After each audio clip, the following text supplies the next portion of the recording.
नमस्कार दोस्तों, स्वागत है आप सभी का हमारे इस चैनल भगवान लोक पर। दोस्तों, अगर आप भी अपनी लाइफ में कुछ नया सीखने की चाह रखते हैं तो इस चैनल को अभी सब्सक्राइब कर लें। जय माता लक्ष्मी। दोस्तों मित्रों, जो पत्नी अपने पति के साथ रात में सोती नहीं है, वह पत्नियों या स्त्रियां यह बात कान खोल कर सुन ले, नहीं तो वह अपने सारे जीवन भर में पछताना ही होगा, और पछतावे के सिवा उनके जिंदगी में और कुछ नहीं होगा।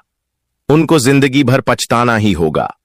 और जो स्त्रियां अपने पति के साथ शयन कक्ष में नहीं जाती और उनके साथ लेटती नहीं हैं और उनसे दूर रहती हैं, वह स्त्रियां इस वीडियो को शुरू से लेकर अंत तक जरूर देखें।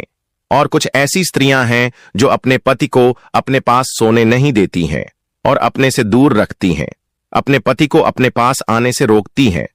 उन स्त्रियों को जीवन भर पछताना होता है और उन्हें ऐसा पाप लगता है जो कि उन स्त्रियों को बर्बाद करके रख देता है। वैसे तो मित्रों, बताया जाता है कि पति और पत्नी को एक साथ में सोना चाहिए, लेकिन मित्रों, आप सभी यह बात सुनकर बड़े आश्चर्य में पड़ जाएंगे कि पति पत्नी को क्या कोई जरूरी है कि एक साथ में ही सोए। मित्रों, क्या कोई जरूरी है कि पति और पत्नी को एक साथ ही सोना चाहिए? चलिए मित्रों, मैं आप सभी को एक कथा के माध्यम से बताऊंगा कि पति और पत्नी को एक साथ सोना चाहिए या नहीं सोना चाहिए। और वह स्त्रियां जरूर इस वीडियो को देखेंगी जो कि अपने पति को अपने से दूर रखती हैं और अपने पास आने नहीं देती है, और उनका पति उनके पास जाता है तो वह स्त्रियां अपने पति को खरी खोटी सुनाती है, भला बुरा कहती है और बहुत ही गालियां देती हैं। तो मित्रों, वह स्त्रियां इस वीडियो को जरूर देखें, क्योंकि जो स्त्री अपने पति को अपने पास आने नहीं देती है, उनको एक बहुत बड़ा पाप लगता है।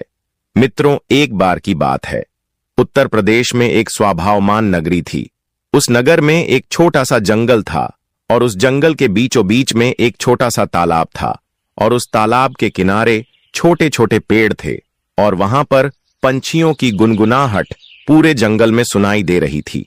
और उस छोटे से तालाब के किनारे एक छोटा सा घर बना हुआ था, और उस घर में एक किसान और उसकी पत्नी रहा करते थे। उस किसान को एक बेटा और एक बेटी थी। किसान की पत्नी देखने में बहुत ही सुंदर लगती थी। अगर किसान के पत्नी के घर पर कोई भी पुरुष आ जाता था और उस पुरुष की नजर उस किसान की पत्नी पर गलती से भी नजर पड़ जाती थी, तो वह पुरुष उस किसान की पत्नी पर मोहित हो जाता था। मित्रों, एक बार की बात है, संध्या हो चुकी थी और कुछ घंटे बाद रात्रि का तीसरा पहर चल रहा था। वह किसान रात्रि के तीसरे पहर में जंगल की ओर बढ़ता ही चला जा रहा था, जहां पर रात्रि में सभी व्यक्ति अपने अपने घरों में सोया करते थे। इस रात्रि में वह किसान न जाने क्यों जंगल की तरफ भागता चला जा रहा था, और उसके चेहरे पर बिल्कुल भी डर नहीं था, और ऐसा प्रतीत हो रहा था कि जैसे उस किसान को कुछ मिल गया हो, और वह किसान उस घने जंगल की तरफ बढ़ते ही जा रहा था। और वह चलते चलते गहरी रात्रि में वह चलते ही जा रहा था, तभी उसे दूर से एक झोपड़ी दिखाई देती है। वह किसान उस झोपड़ी के पास पहुंचता है तो उस झोपड़ी के बाहर उसे एक बहुत ही सुंदर स्त्री दिखाई देती है। उस स्त्री को देखकर उस किसान के चेहरे पर एक हल्की सी मुस्कान उतर आती है, और वह स्त्री किसान को देखती है और उसके चेहरे पर भी एक हल्की सी मुस्कान आती है। तभी वह स्त्री कहती है, हे स्वामी, आज तुमने इतनी देर क्यों कर दिया आने में? मैं तुम्हारा काफी देर से इंतजार कर रही थी और मुझे इंतजार करते करते 1 घंटे बीत गए हैं।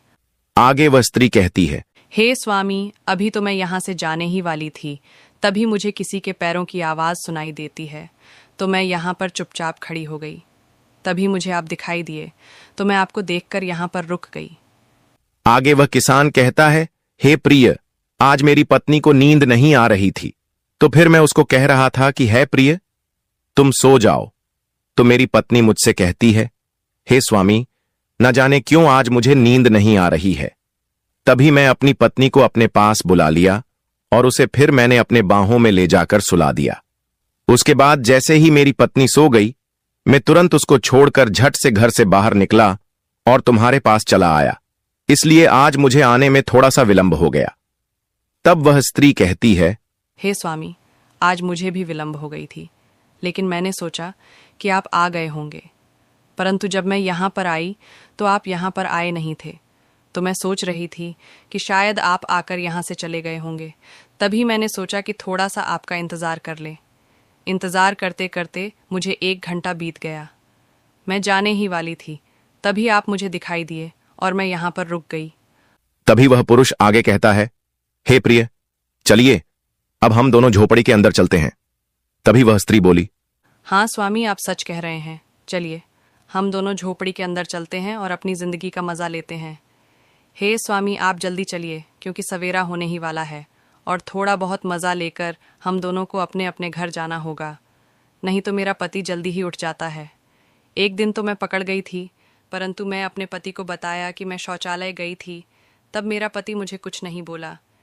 मित्रों, फिर वह स्त्री और वह किसान उस झोपड़ी के अंदर चले जाते हैं और वे दोनों उस झोपड़ी के अंदर कुछ पल रहकर उस पाल का भरपूर आनंद लेते हैं। और वह किसान अपनी पत्नी को धोखे में रखकर इस स्त्री से मिलने आया करता था और वह स्त्री अपने पति को धोखा देकर इस पुरुष से मिलने आया करती थी। तो चलिए मित्रों, मैं आप सभी को बताने वाला हूं कि जो स्त्रियां अपने पति को धोखे में रखती हैं उनके साथ क्या होता है, और जो पुरुष अपने पत्नी को धोखे में रखते हैं उनके साथ क्या होता है। मित्रों, एक बार की बात है, कैलाश पर्वत पर शांत वातावरण में और चिड़ियों की चंचलाहट में भगवान शिव ध्यान मुद्रा में बैठे हुए थे। तभी गरुड़ देव अंतरिक्ष मार्ग से होते हुए नारायण नारायण का जाप करते हुए कैलाश पर्वत पर पधारे और कैलाश पर्वत पर पधारने के बाद गरुड़ देव भगवान शिव को नमस्कार करते हैं और नमस्कार करने के बाद भगवान शिव से कहते हैं, प्रभु, आज जब मैं पृथ्वी लोक पर भ्रमण कर रहा था तो मैंने देखा कि एक स्त्री अपने पति को रात में अपने बिस्तर पर सुलाकर वह रात में जंगल की ओर जाकर एक कुटिया के पास खड़ी होकर किसी पुरुष का इंतजार कर रही थी, और उधर वह पुरुष अपनी पत्नी को धोखे से पत्नी को छोड़कर और उसके 2 बच्चे थे उनको भी छोड़कर वहां से घनी रात में जंगल से होते हुए आया और उस झोपड़ी में उस स्त्री से मिला, और उस स्त्री से मिलने के बाद दोनों आपस में शारीरिक संबंध बनाए। और उसके बाद, हे प्रभु, आगे क्या हुआ मैं नहीं जानता। मैं ये सोच रहा था कि यह स्त्री इतना घिनौना काम कर रही है, अपने पति को धोखे में रखती है, और इधर वह पुरुष अपने बीवी और बच्चों को धोखे में रखकर यह दोनों आपस में यह काम करते हैं। हे प्रभु, ये सब देखकर मेरे मन में कुछ प्रश्नों ने उछल कूद किया और उन प्रश्नों के उत्तर मुझे नहीं मिल पा रहे थे, तो मैं बहुत इधर उधर भटका। लेकिन हे प्रभु, मेरे उन प्रश्नों का उत्तर अभी तक मुझे नहीं मिल पाया। आगे भगवान शिव जी कहते हैं, हे गरुड़ देव, तुम इतने चिंतित क्यों हो रहे हो? तुम्हारा जो भी प्रश्न है मुझसे पूछो, मैं तुम्हारे उन प्रश्नों का उत्तर देने के लिए तैयार हूं। आगे भगवान शिव जी कहते हैं, हे गरुड़ देव, वैसे तुम्हें तो पता ही होगा कि यह कलयुग चल रहा है। कलयुग में यह सब होना कोई बात नहीं है, परंतु हे गरुड़ देव, तुम अपने वह प्रश्न निश्चिंत होकर पूछिए, मैं तुम्हारे उन सारे प्रश्नों के उत्तर देने के लिए तैयार हूं। तब गरुड़ देव कहते हैं, हे प्रभु, मेरा पहला प्रश्न यह है कि वह कौन सी स्त्रियां होती हैं जो अपने पति को अपने पास सोने नहीं देती हैं? उन स्त्रियों के साथ क्या होता है जो अपने पति को अपने पास सोने नहीं देती हैं? उन्हें कौन सा पाप लगता है? हे प्रभु, मुझे इस प्रश्न का उत्तर बताइए। आगे भगवान शिव जी कहते हैं, हे गरुड़ देव, अब तुम अपना दूसरा प्रश्न पूछिए, मैं तुमको तुम्हारे प्रश्नों के उत्तर एक साथ ही दे दूंगा। आगे गरुड़ देव जी कहते हैं, हे प्रभु, वह कौन सी स्त्रियां होती हैं जो अपने जीवन में यह 3 गलतियां करती हैं तो उन्हें जीवन भर पछताना ही होता है? वह कौन सी गलतियां हैं जो करने के बाद वह स्त्रियां जिंदगी भर रोती रहती हैं? हे प्रभु, मेरी यही 2 प्रश्न है, कृपा करके आप मुझे इन दोनों प्रश्नों का उत्तर दीजिए। आगे भगवान शिव जी कहते हैं, हे गरुड़ महाराज, आपने आज यह प्रश्न पूछकर समस्त मानव जाति का कल्याण किया है। हे गरुड़ महाराज, आज के समय में तुमको भी पता है कि समस्त स्त्रियां अपने पति को छोड़कर अन्य पुरुष की ओर आकर्षित होती रहती हैं, और दूसरी तरफ उन स्त्रियों के पति भी अपनी पत्नी को छोड़कर अन्य स्त्रियों की ओर आकर्षित होते रहते हैं। और यह कलयुग है, यह सब होना कोई बड़ी बात नहीं है। परंतु हे गरुड़ देव, आज मैं तुमको एक कथा के माध्यम से बताऊंगा कि जो स्त्री अपने पति को अपने पास सोने नहीं देती है उन्हें कौन सा पाप लगता है। आगे गरुड़ देव कहते हैं, हे प्रभु, आप मुझे वह कथा सुनाइए, मैं उस कथा को सुनने के लिए बहुत ज्यादा उतावला हो रहा हूं। आगे भगवान शिव जी कहते हैं, हे गरुड़ देव, इस कथा को तुमको शुरू से लेकर अंत तक ध्यान से सुनना होगा। और मित्रों, आप सभी को भी शुरू से लेकर अंत तक इस कथा को सुनना होगा। और मित्रों, कथा को आगे सुनने से पहले आप लोग इस YouTube चैनल को सब्सक्राइब कर लीजिए और कमेंट बॉक्स में हर हर महादेव जरूर लिखे। तो मित्रों, आगे भगवान शिव जी कहते हैं, एक समय की बात है, एक नगर में बहुत ही साधारण जीवन जीने वाला एक व्यापारी रहता था, जिसका एक पुत्र था। उसका नाम था विक्रमादित्य। वह व्यापारी बहुत ही धनवान था। उसके पास बहुत धन था, क्योंकि वह व्यापारी अपने व्यापार में बहुत ही ज्यादा मेहनत करता था और इस मेहनत के चलते वह व्यापारी बहुत धन इकट्ठा कर चुका था। वह व्यापारी किसानों का अनाज कम दामों में खरीदता था और अन्य बड़े व्यापारियों को ऊंचे दामों में उस अनाज को बेच देता था। और उस व्यापारी की जो एक पत्नी थी, वह देखने में बहुत ही ज्यादा सुंदर थी और वह व्यापारी अपने व्यापार से जो भी धन कमाता था, वह पूरा का पूरा धन अपनी पत्नी के हवाले कर देता था। और उसका जो पुत्र था, वह उसे बहुत प्रेम करता था और उस व्यापारी ने अपने पुत्र को बहुत ज्यादा आजादी दे रखी थी, बहुत ही छूट दे रखी थी। वह अपने मन से जो भी करना चाहता था वह कर लेता था। उस व्यापारी ने अपने पुत्र को इतनी छूट दे रखी थी कि वह गलत संगत पकड़ लिया और वह बर्बाद हो गया। कहते हैं ना कि अधिक आजादी से या तो इंसान बिगड़ जाता है या तो इंसान बन जाता है। तो उस व्यापारी के पुत्र के साथ यह हुआ कि वह पुत्र बिगड़ गया।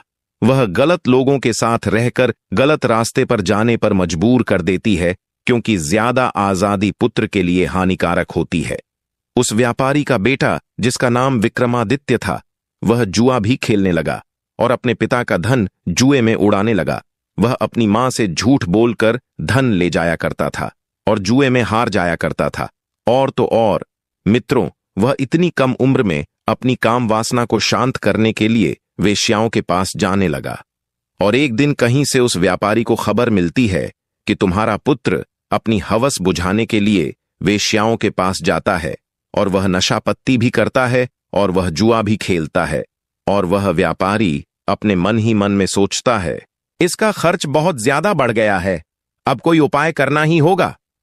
फिर उस व्यापारी ने सोचा, अब मुझे अपने पुत्र का विवाह कर देना चाहिए, क्योंकि जब इसका विवाह हो जाएगा तो घर में इसकी पत्नी आ जाएगी, तो जितने भी यह कारनामे करता है वह सारे के सारे भूल जाएगा। और जो यह वेश्याओं के पास जाता है तब इसकी पत्नी आ जाएगी, तो यह कहीं नहीं जाएगा। यह सब सोचकर उस व्यापारी ने एक धनवान सेठ के यहां रिश्ता देखा और उस सेठ की बेटी से अपने पुत्र, जिसका नाम विक्रमादित्य था, उसका विवाह कर दिया। विक्रमादित्य की जो पत्नी थी, उसका नाम मोहिनी था। मोहिनी देखने में बहुत ही सुंदर लगती थी और वह सुंदर होने के साथ साथ अत्यंत रूपवान, गुणवान और अच्छे दिल वाली स्त्री थी। विक्रमादित्य की शादी हो जाने के बाद विक्रमादित्य घर में ही रहने लगा, क्योंकि उसकी पत्नी इतनी सुंदर थी कि वह अपनी पत्नी को छोड़कर कहीं नहीं जाता था और उन वेश्याओं को भूल गया था। कुछ समय बाद विक्रमादित्य के माता पिता वृद्धावस्था में पहुंच गए। वह बूढ़े हो गए और एक दिन ऐसा आया कि वह दोनों की मृत्यु हो गई और इस दुनिया को छोड़कर चले गए। भगवान शिव जी आगे कहते हैं, हे गरुण देव, तुम इस कथा को ध्यान से सुन रहे हो ना? अब मैं जो बताने जा रहा हूं वह पूरे ध्यान से सुनो। तब गरुड़ देव जी कहते हैं, हे प्रभु, मैं पूरे तन मन से इस कहानी को सुन रहा हूं, कृपा करके आप कहानी को और आगे सुनाइए। तब भगवान शिव कहानी को आगे बताते हुए कहते हैं, हे गरुण महाराज, विक्रमादित्य की तो काम वासना शांत हो गई, लेकिन उसकी जुआ खेलने की आदत नहीं गई और जुआ खेलते खेलते विक्रमादित्य की सारी संपत्ति लुट गई और वह जुए में पूरी संपत्ति हार गया। अब उसके पास बिल्कुल भी धन नहीं था और ना ही उसके पास कोई हुनर था कि वह कहीं से भी धन कमा सके। उसके पिता ने जो भी धन कमाकर गया थे, वह सारा धन हार गया। एक दिन उसकी पत्नी ने कहा, हे स्वामी, अब तो हमारे पास खाने के लिए भी कुछ नहीं बचा है। हे स्वामी, तुम यहां के राजा के पास चले जाओ और वहां कोई नौकरी ढूंढ लो ताकि हम दोनों का गुजारा चल सके।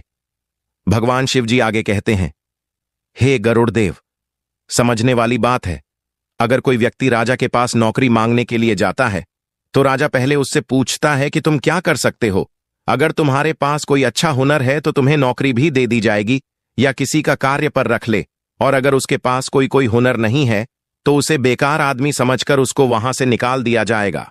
हे गरुड़ देव, मनुष्य का ज्ञान ही उसकी पहचान होती है, और विक्रमादित्य के पास इसमें से कुछ भी नहीं था। ना उसके अंदर कोई गुण था, ना कोई ज्ञान था, ना उसके पास कुछ भी धन था, और ना उसके पास कोई हुनर था। इसलिए वह अपने जीवन के एक ऐसे मोड़ पर पहुंच गया था जहां पर मनुष्य को केवल पछतावा ही होता था। और विक्रमादित्य के एक पुत्र और एक पुत्री थी, उनका विवाह करना था। पैसों की बहुत ही जरूरत थी और विक्रमादित्य के पास एक फूटी कौड़ी तक भी नहीं थी, और उसको अपना घर चलाने तक भी मुश्किल हो रहा था। विक्रमादित्य दाने दने के लिए मोहताज हो रहा था।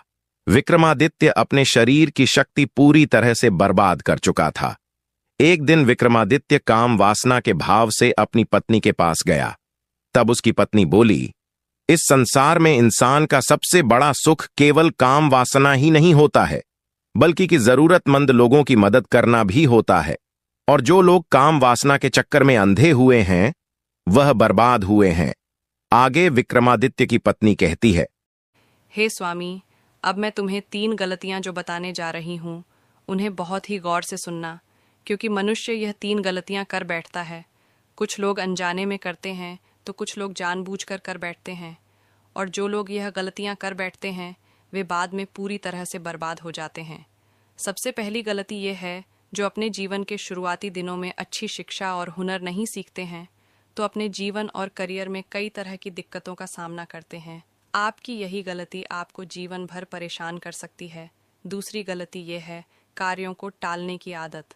अगर आप अपने जवानी के दिनों में किसी भी काम को करने में आनाकानी करते हैं और उस समय का सही तरीके से इस्तेमाल नहीं करते हैं तो ऐसा होने की वजह से आगे चलकर आपको अपने लक्ष्य को हासिल करने में काफ़ी परेशानी हो सकती है। तीसरी गलती यह है, गलत संगत में रहना। अपनी जवानी के दिनों में गलत संगति में पड़ जाना और बुरी आदतों की लत लगा लेना आपको आने वाले समय में तरक्की करने से रोक देगा और आपको बर्बादी की ओर ले जाएगा। और सबसे ज़रूरी बातें हैं कि सेहत का ध्यान ना रखना। अगर आप जवानी के दिनों में अपनी शारीरिक और मानसिक सेहत का ध्यान नहीं रखते हैं तो समय में आगे चलकर आपको कई तरह की बीमारियां भी हो सकती हैं।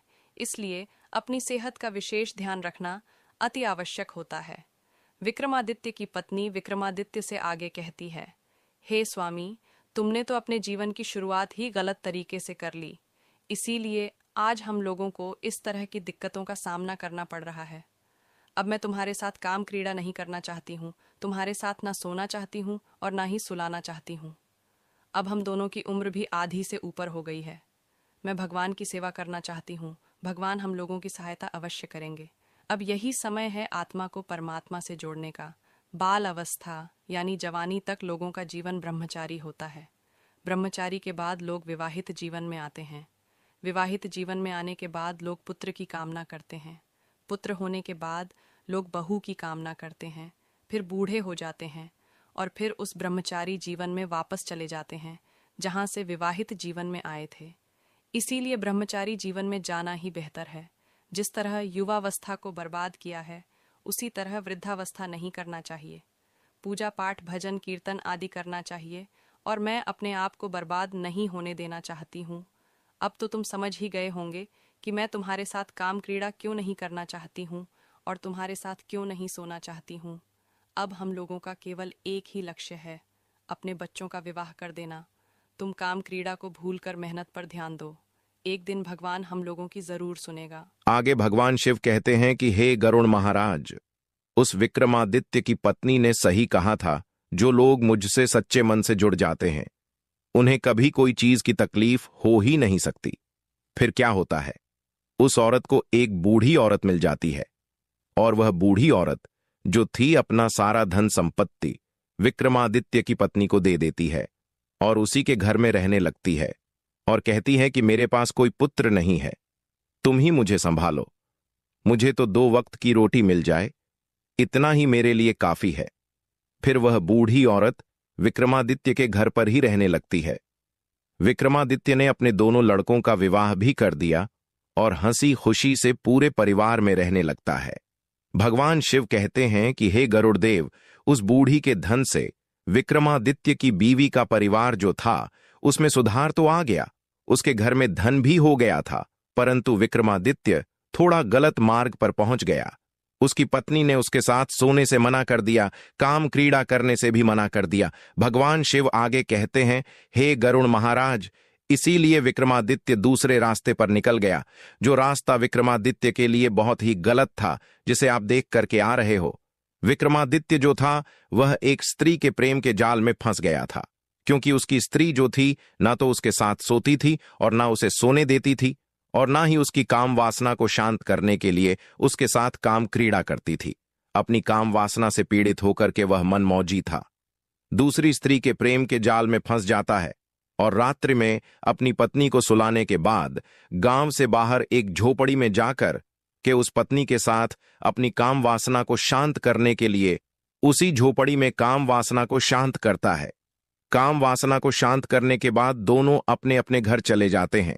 भगवान शिव कहते हैं कि हे गरुड़ देव, मेरे कहने का मतलब है कि स्त्री को यह भी नहीं करना चाहिए, एकदम से इस तरह से अपने पति का त्याग नहीं करना चाहिए जिस तरह से विक्रमादित्य की पत्नी ने कर दिया था, क्योंकि एकदम से जो स्त्री अपने पति के साथ सोना छोड़ देती है और उसके साथ काम क्रीड़ा करना बंद कर देती है, तो उसका पति जो है वह गलत रास्ते पर निकल ही जाता है, क्योंकि अपने पति को धीरे धीरे सही रास्ते पर लाया जा सकता है, एकदम से नहीं लाया जा सकता। अब मैं स्त्रियों के लिए 3 महत्वपूर्ण बातें बताता हूं जो स्त्री को कदापि नहीं करनी चाहिए। नंबर 1, स्त्री को अपने पति के साथ रात्रि में विश्राम करना, उसके साथ सोना बिल्कुल बंद नहीं करना चाहिए, एकदम नहीं छोड़ना चाहिए। और जो स्त्रियां अपने पति के साथ रात्रि में सोने से इनकार करती हैं, तो वह पति जो है फिर दूसरी स्त्रियों की तलाश में निकल ही जाता है। इसलिए स्त्री को चाहिए कि वह अपनी पति के साथ रात्रि में सोने का त्याग ना करें। नंबर 2, स्त्री को यह भी चाहिए कि अपने पति के साथ काम क्रीड़ा करना भी बंद ना करे। जो स्त्री अपने पति के साथ काम क्रीड़ा नहीं करती है, एकदम से उसे बंद कर देती है, तो पति व्यभिचारी बन जाता है और वह पराई स्त्री के साथ व्यभिचार करने लगता है, क्योंकि स्त्री जो है वह अपने पति को व्यभिचार करने से बचाती है। जो स्त्री अपने पति की सारी इच्छाएं पूर्ण करती है और एक दिन सही रास्ते पर ला करके उसे खड़ा कर देती है, तो वही स्त्री उत्तम मानी जाती है। और जो स्त्री अपने पति से शारीरिक संबंधों का त्याग कर देती है, तो वह स्त्री अपने पति के व्यभिचारी होने की दोषी कहलाने लगती है। इसलिए हर स्त्री को चाहिए कि वह अपने पति के साथ काम क्रीड़ा करें और अपने पति की काम वासना को भी शांत करें, ताकि उसका का पति पराई स्त्री के चक्कर में व्यभिचार ना कर पाए। नंबर 3, स्त्री को चाहिए कि उसका पति यदि काम वासना में अधिक लिप्त रहता है, तो धीरे धीरे उसे सही रास्ते पर लाएं, उसे अच्छी अच्छी भगवत चर्चाएं सुनाएं, अच्छा अच्छा सत्संग करवाएं, और जहां भगवान की चर्चाएं चलती हो वहां उसे लेकर के जाएं, ताकि उसकी दूषित बुद्धि में सुधार आ पाए और वह धीरे धीरे सही रास्ते पर आ जाए, भगवान का भजन कर पाए और भगवान का तप कर पाए। तभी पति पत्नी का जीवन सफल होता है। ऐसा नहीं है कि स्त्री तो भगवान की भजन में लिप्त हो गई और पति व्यभिचार करने लगा और पति का उसने शारीरिक संबंधों से बिल्कुल त्याग कर दिया, पति व्यभिचार के मार्ग पर पहुंच गया और खुद स्त्री भगवान के भजन में लिप्त हो गई। तो यह भी गलत है, क्योंकि पति पत्नी जो होते हैं वह जिंदगी रूपी गाड़ी के दोनों पहिया होते हैं, और एक पहिया जो होता है वह अगर रास्ते से बाहर निकल जाता है तो चलने में गाड़ी को झटका लगता है। इसलिए स्त्री को चाहिए कि हर तरह से अपने पति की इच्छाएं पूर्ण करते हुए उसे सही रास्ते पर लाकर के खड़ा कर देना। ऐसा जो स्त्रियां करती हैं वह स्त्रियां इस समाज में सर्वश्रेष्ठ कहलाती हैं और अपने पति को गलत रास्ते पर जाने से रोक लेती हैं और व्यभिचार करने से भी बचा लेती है, ताकि अपने साथ साथ अपने पति का भी कल्याण करवा देती है।